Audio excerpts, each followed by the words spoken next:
right, let's talk now about calls for university presidents at some of the nation's most elite universities to step down after a sort of disastrous testimony on anti-Semitism on campus last week. University of Pennsylvania President Liz Magill resigned, as well as the head of the Board of Trustees. Now there are calls for the Harvard president, Dr. Claudine Gay, to step down. This is some of what led to it.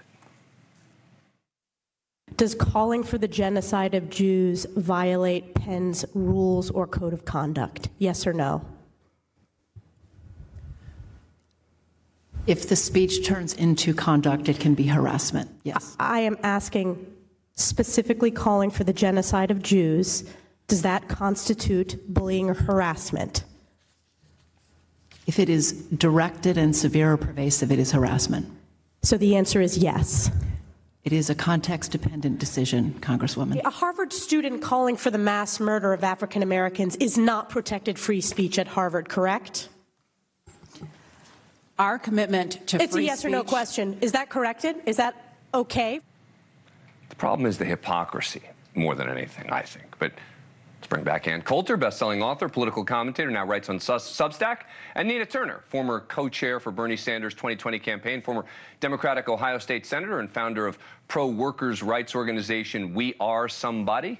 Thank you both. Appreciate it. Ann, what do you make of this? I think this is the only time these presidents said something that was true about the First Amendment and free speech. But like you said, they don't believe it. I can't speak there. I've been shut down at these elite universities. Last year, do you remember there was a feminist philosopher who had her speech canceled? She was speaking about, like, romanticism. Her speech was canceled at Harvard because someplace online she had said she didn't believe that men could be women. Canceled, can't speak. And FIRE, you know, that institute that ranks college campuses on Harvard ranked last, dead last at all of these Ivy League schools. If you misgender someone, you'll be canceled. You could be fired. This idea that they suddenly believe in the First Amendment is preposterous, and that's what they should be called on. Yeah, I mean, to me, the hypocrisy is the bigger problem for the universities than the actual statements that they made. I mean, the cancel culture period, so what Ann is laying out, I mean, canceling these college or universities presidents is not going to change anti-Semitism or Islamophobia, period. What needs to happen is safety and security for students on these campuses. Universities are supposed to be places where ideas are debated. When those ideas turn into incitement to violence is when so that's the standard. So that's the standard, right? So from now on, it's just about incitement to violence. So when Ann goes on campus and says crazy stuff, no, I'm kidding. When she says the stuff she says, does Ann go on campuses and say crazy stuff? Well, no, she goes onto campuses and gives speeches, and seriously, they shut her down. Look, I'm not for that, though. I'm not for that. Let's debate the ideas. But universities have a response. So we have the First Amendment.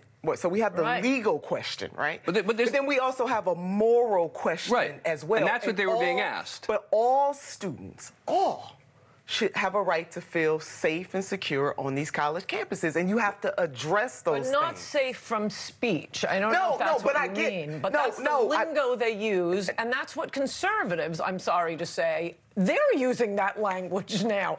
But speech is violence, and they feel unsafe. No, the problem is what you say. They're lying. They're the ones going around saying you can't say that because speech is violence. Well, I want to pick up on something Ann said. Now, the conservatives have talked about, you know, the cancel culture on the left, the cancel culture. Here they are want to cancel these university presidents. I want to fire them. Why? Why do they want to do that? Because there will be no free speech on college campuses until these lunatics are gone.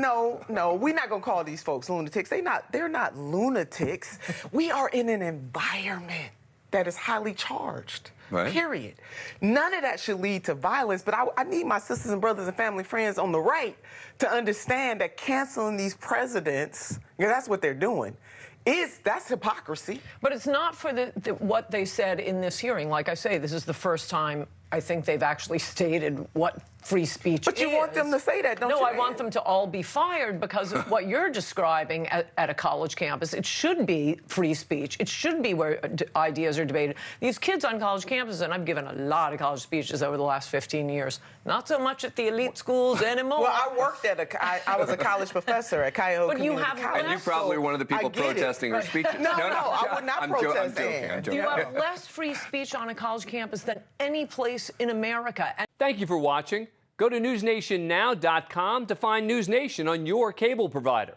And don't forget to click the red subscribe button below to get more of NewsNation's fact-driven, unbiased coverage.